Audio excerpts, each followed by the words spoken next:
कक्षा 8वीं की स्टूडेंट फाइल आपका विषय यहाँ विज्ञान का अर्धवार्षिक मूल्यांकन सत्र 2025-26 का पेपर लेके आ चुके हैं। और साथ ही आपको बता दें पूरा आपका यहाँ पर रियल पेपर है, यही पेपर आपका आने वाला है। तो पेपर देने से पहले आपको यहाँ पर इस वीडियो को ध्यान से देखना और पेपर देने से पहले इस पेपर को पूरा आपको याद कर लेना, ठीक है। अगर आप यहाँ पर इस पेपर को पूरा याद कर लेते हैं तो आप 60 में 60 नंबर लाने वाले हैं विज्ञान विषय के पेपर में।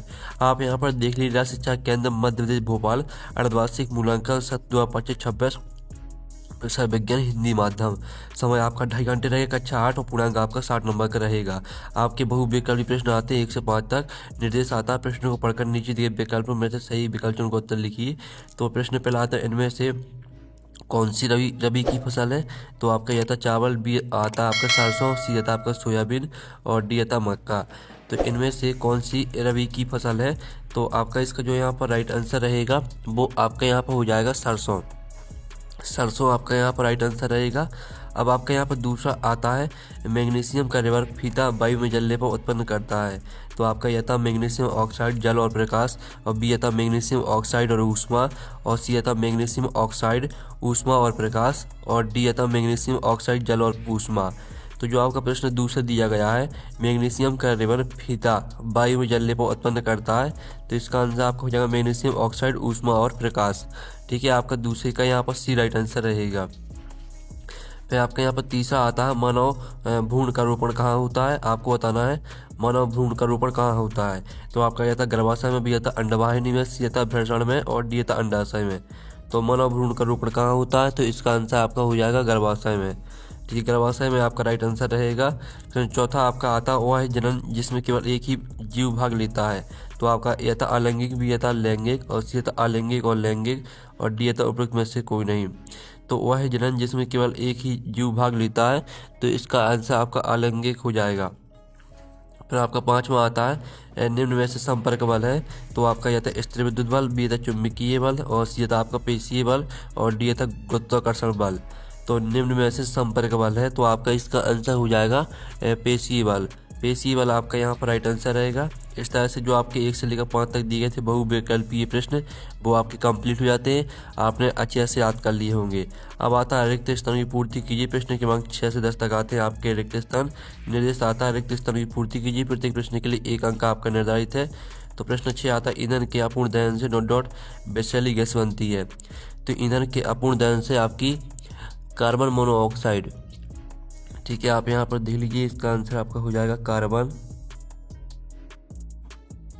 मोनोऑक्साइड, ठीक है। आप यहाँ पर देख लीजिए कार्बन मोनोऑक्साइड,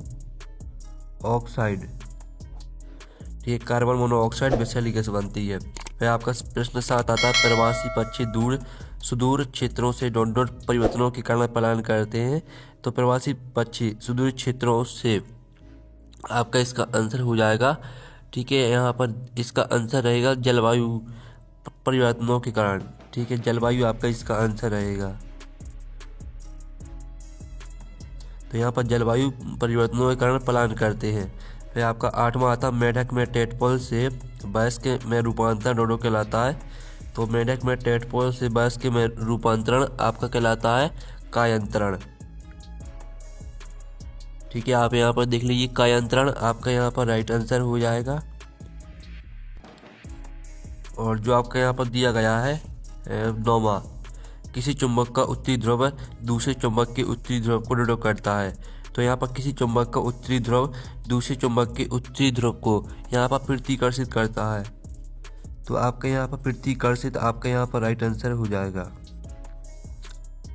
ठीक है। अब स्टूडेंट आपका यहाँ पर 10वां आता सामान से लदी ट्रॉली को चलाने के लिए हमें उस पर डोडो पड़ता है।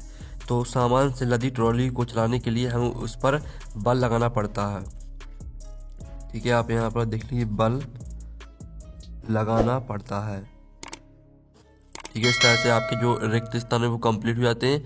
आपने अच्छे से याद कर ली होंगे। 6 में का आंसर आपका कार्बन मोनोऑक्साइड, 7 में का आंसर जलवायु, 8 में का आंसर आपका कायंत्रण, 9 में का आंसर प्रतिकर्षित, 10 में का आंसर बल लगाना। अब आते हैं आपके आते लघुत्तरीय प्रश्न 11 से 16 तक। तो 11 माता रबी की फसल किस ऋतु में उगाई जाती है, कोई दो रबी फसलों के नाम लिखिए। तो चलिए इनके जो आंसर है वो देख लेते हैं। आप लोग वीडियो को लाइक जरूर कर लीजिए और चैनल को भी सब्सक्राइब कर लीजिए, और साथ ही इस वीडियो को आपको अपने दोस्तों तक शेयर कर देना है। तो आप यहाँ पर देख लीजिए, रबी की फसलें सामान्यतः शीत ऋतु जाड़े के मौसम में उगाई जाती हैं। ये आपका 11वीं का आंसर रहेगा। अब चलिए आपका 12वां प्रश्न हम यहाँ पर देख लेते हैं। तो 12वां आता है, सीमा की मां ने सुनार से अपनी चांदी की चूड़ी पर सोने की परत चढ़ाने को कहा। सुनार ने किस क्रिया द्वारा चूड़ी पर सोने की परत चढ़ाई होगी, लिखिए। तो चलिए आपका 12वें प्रश्न का आंसर देख लेते हैं। तो 12वें प्रश्न का आंसर है, सुनार ने चांदी की चूड़ी पर सोने की परत चढ़ाने के लिए विद्युत लेपन क्रिया का उपयोग किया होगा। फिर आपके यहाँ पर 13वां आता है, दहन के लिए किस गैस की आवश्यकता होती है। तो इसका उत्तर आपका रहेगा यहाँ पर दहन जलने के लिए ऑक्सीजन गैस O2 की आवश्यकता होती है। ये आपका 13वें प्रश्न का आंसर रहेगा। ठीक है, तो स्क्रीनशॉट आपको लेते चलना और पूरा पेपर याद करना है। ठीक है, फिर आपका 14वां तक किन्हीं दो राष्ट्रीय उद्यानों के नाम लिखिए। तो चलिए आप यहाँ पर देख लीजिए, किन्हीं दो राष्ट्रीय उद्यानों के नाम है आपकी कान्हा राष्ट्रीय उद्यान और ठीक है, बांधवगढ़ राष्ट्रीय उद्यान। ठीक है, इस तरह से आपके दो राष्ट्रीय उद्यान हो जाएंगे।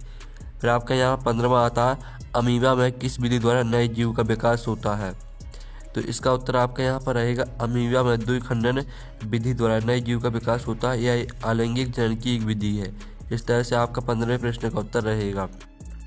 16वां आपका आता, कविता ने देखा उसकी माँ अनाज को छान रही थी, वह अनाज के छोटे कण नीचे गिर रहे थे। कणों का नीचे की ओर गिरना किस बल का उदाहरण है, इस बल का एक अन्य उदाहरण भी लिखिए। ठीक है, तो चलिए आपको नेक्स्ट क्वेश्चन का आंसर देख लेते हैं। तो आप यहाँ पर दिल्ली कणों का नीचे की ओर गिरना गुरुत्वाकर्षण का उदाहरण है, और साथ ही इस बल का एक अन्य उदाहरण पेड़ से फल का नीचे गिरना या किसी वस्तु को ऊपर फेंकने पर उसका नीचे आना। ठीक है, इस तरह से आपका इसका उत्तर रहेगा। आप लोग वीडियो को लाइक जरूर कर लीजिए, चैनल को भी सब्सक्राइब कर लीजिए, और जो आपके इंग्लिश में लिखा है आपको इंग्लिश में नहीं याद करना है। ठीक है, जो आपके यहाँ पर दिया गया गुरुत्वाकर्षण बल, इसे यहाँ पर ग्रेविटेशनल फोर्स कहते हैं इंग्लिश में। इसको आपको याद नहीं करना, आपको सिर्फ हिंदी याद करनी है। ठीक है, अब चलिए आपके यहाँ पर आते हैं लघुत्तरीय प्रश्न 17 से 22 तक। तो 17वां आता है, जीवाणु मिट्टी को उर्वरता को बढ़ाने में किस प्रकार सहायक है। तो आप यहाँ पर देख लीजिए, इसका आंसर रहेगा, जीवाणु निम्नलिखित प्रकार से मिट्टी की उर्वरता बढ़ाते हैं। नाइट्रोजन स्थिरीकरण, ठीक है, राइजोबियम जैसे कुछ जीवाणु वायुमंडलीय नाइट्रोजन को नाइट्रेट्स, ठीक है, में बदलकर मिट्टी में स्थिर करते हैं। और दूसरा रहेगा जैविक पदार्थों का अपघटन। इस हेडिंग को भी पूरा याद कर लेना, आप इसका स्क्रीनशॉट ले लीजिए। फिर आपका यहाँ पर देख लेते हैं 18वां, किसी सर्दी जुकाम रोग से पीड़ित व्यक्ति के संपर्क में आने पर हम भी उस रोग से पीड़ित हो जाते हैं। क्या ऐसे रोगों को किस किस श्रेणी में रखा गया है। तो चलिए आपका यहाँ पर देख लेते हैं 18वें क्वेश्चन का आंसर। तो आप यहाँ पर देख लीजिए, हम सर्दी जुकाम जैसे रोग से पीड़ित व्यक्ति के संपर्क में आने पर इसलिए बीमार हो जाते हैं क्योंकि ये रोग संक्रामक रोग होते हैं। ठीक है, आपको इंग्लिश में जो दिया गया है इसको याद नहीं करना है। ठीक है, पहले आप इतना स्क्रीनशॉट ले लीजिए, फिर इतना स्क्रीनशॉट ले लीजिए। ठीक है, ये आपका आंसर रहेगा। फिर आपका आता 19वां, रेड डाटा पुस्तक क्या है, लिखिए। तो चलिए आपका इसका आंसर हम यहाँ पर देख लेते हैं। तो आपका यहाँ पर दिया गया रेड डाटा पुस्तक, ठीक है, रेड डाटा बुक एक स्रोत पुस्तक है जिसमें सभी संकटापन्न प्राणियों और पौधों का रिकॉर्ड रखा जाता है। यह पुस्तक उन जीवों की जानकारी प्रदान करती है जिनका अस्तित्व खतरे में है और जिन्हें संरक्षण की आवश्यकता है। फिर आपका यहाँ पर देख लेते हैं 20वां, लैंगिक जनन तथा अलैंगिक जनन में क्या अंतर है, इसके आपको दो उदाहरण देना है। तो आप यहाँ पर देख लीजिए, आपका लैंगिक और अलैंगिक जनन में अंतर दिया गया है। इसमें दो जीव नर और मादा भाग लेते हैं, इसमें केवल एक ही जीव भाग लेता है। इस तरह से आपको तीनों पॉइंटों को पूरा याद कर लेना है। ठीक है, इसमें बॉक्स हमने नहीं बनाया, आपको बॉक्स बना देना है। ठीक है, और साथ ही इसके दो उदाहरण भी देख लीजिए। आपके लैंगिक जनन के उदाहरण रहेंगे मनुष्य, अधिकांश जानवर और पुष्पी पौधे। अलैंगिक जनन के उदाहरण आपके अमीबा हो जाएंगे, हाइड्रा हो जाएगा। ठीक है, अब चलिए आपके यहाँ पर देख लेते हैं कायांतरण किससे कहते हैं। तो इसका उत्तर हम यहाँ पर देख लेते हैं। तो इसका उत्तर आप यहाँ पर देख लीजिए, आपका दिया गया कायांतरण किससे कहते हैं, इसका पूरा स्क्रीनशॉट आप ले लीजिए। अब चलिए आपका 22वां आता है, एक औजार बनाते समय कोई लोहे के गर्म टुकड़े को हथौड़े से पीटता है, पीटने के कारण लगने वाले बल लोहे के टुकड़े को किस प्रकार प्रभावित करता है। तो चलिए आपका इसका आंसर हम यहाँ पर देख लेते हैं। इसका आंसर रहेगा लोहार द्वारा लोहे के गर्म टुकड़े पर हथौड़े से लगाया गया बल एक पेशीय बल होता है। ठीक है, आपका जो इंग्लिश में यहाँ पर दिया गया, इंग्लिश में आपको कोई भी शब्द याद नहीं करना, पूरी आपको हिंदी याद करना है। यह बल लोहे के टुकड़े को प्रभावित करके उसकी आकृति को बदल देता है। हथौड़े से पीटने पर लोहे का टुकड़ा चपटा होकर वांछित औजार का रूप ले लेता है। और जो तीसरा पॉइंट है इसको भी याद कर लेना है। ठीक है, आप चलिए आपके आते हैं द्विगुत्तीय प्रश्न 23 से 26 तक। 23 में आता मिट्टी की उर्वरता बढ़ाने के लिए कौन कौन से तरीके उपयोग में लाते हैं, विस्तार पूर्वक वर्णन कीजिए। तो चलिए आपका 23वें क्वेश्चन का आंसर हम यहाँ पर देख लेते हैं। ये आपका 23वें क्वेश्चन का आंसर रहेगा मिट्टी की उर्वरता बढ़ाने के लिए निम्नलिखित तरीके उपयोग में लाए जाते हैं। खाद और उर्वरक डालना, पहली हेडिंग को पूरा याद कर लेना। ठीक है, ये आपका यहाँ पर उर्वरक हो जाएगा। फसल चक्रण, इसको पूरा याद कर लेना है। और ठीक है, परती छोड़ना, इसको पूरा याद कर लेना है। और मिश्रित फसल, इसको भी आपको पूरा याद कर लेना है। ठीक है, स्क्रीनशॉट आप ले लीजिए।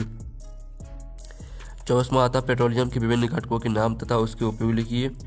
तो आप यहाँ पर देख लीजिए, पेट्रोलियम के एक गहरा जलीय द्रव है जिसे प्रवाहजी आसवन द्वारा विभिन्न घटकों में अलग किया जाता है। पेट्रोलियम के प्रमुख घटक है और उनके उपयोग निम्नलिखित हैं। ये आपके घटक दिए गए और उपयोग दिए गए। ठीक है, तो आप इसका स्क्रीनशॉट ले लीजिए।